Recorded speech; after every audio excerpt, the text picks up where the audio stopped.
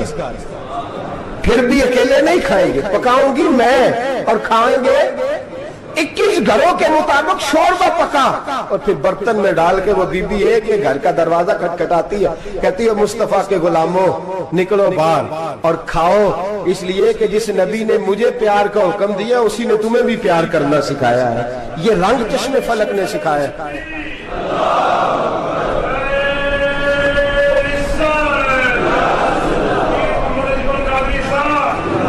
آپ کی بڑی مہربانی، زندہ باد وہی ہے جس کو اللہ رسول زندہ باد فرمائے، بڑی مہربانی، اللہ جزا دے۔ عرض یہ کرنے جا رہا تھا کہ رسول کریم صلی اللہ علیہ وسلم نے پیغام دیا امت کو، فرمایا کہ دیکھیں نا کتنے بڑے لفظ ہیں، یہ نہیں فرمایا دوزخ میں جائے گا، یہ نہیں فرمایا کہ اسے جہنم کی سزا ملے گی، میرے نبی نے فرمایا میں اسے مومن مانتا ہی نہیں، میں اسے مسلمان اپنا مانتا ہی نہیں۔ حضور کسے؟ فرمایا جو پیٹ بھر کے کھاتا ہے اور اس کا ہمسایہ بھوکا سو جاتا ہے، میں مومن ہی نہیں مانتا۔ سزا تو تب ملے گی نا کہ جب میں کسی سزا کا اعلان کروں، میں مانتا ہی نہیں، وہ میرا ہے ہی نہیں، خود پیٹ بھر کے کھا رہا ہے، ہمسایہ اس کا بھوکا، میں نہیں مانتا۔ انما المؤمنون اخوہ، مومن بھائی بھائی، میں مانتا ہی نہیں اسے۔ اور میرے حبیب پاک اتنے بڑے لفظ حدیث میں اور کہیں نہیں ملیں گے، آپ کو اتنے بڑے جملے کہیں نہیں ملیں گے۔ میرے نبی پاک نے فرمایا اللہ کہے گا قیامت کے دن، کون؟ اتنے بڑے لفظ حدیثوں میں ملتے نہیں جتنے یہ ہیں۔ حضور نے فرمایا رب فرمائے گا بندے سے کہ میں تیرے پڑوس میں بھوکا تھا، تو نے مجھے روٹی کیوں نہیں کھلائی؟ کون کہہ رہا ہے؟ اللہ کہہ، میں بھوکا تھا تو نے روٹی نہیں دی، میں ننگا تھا تو نے کپڑا نہیں دیا، میں پیاسا تھا تو نے پانی نہیں پلایا، میں بیمار تھا تو تیمارداری۔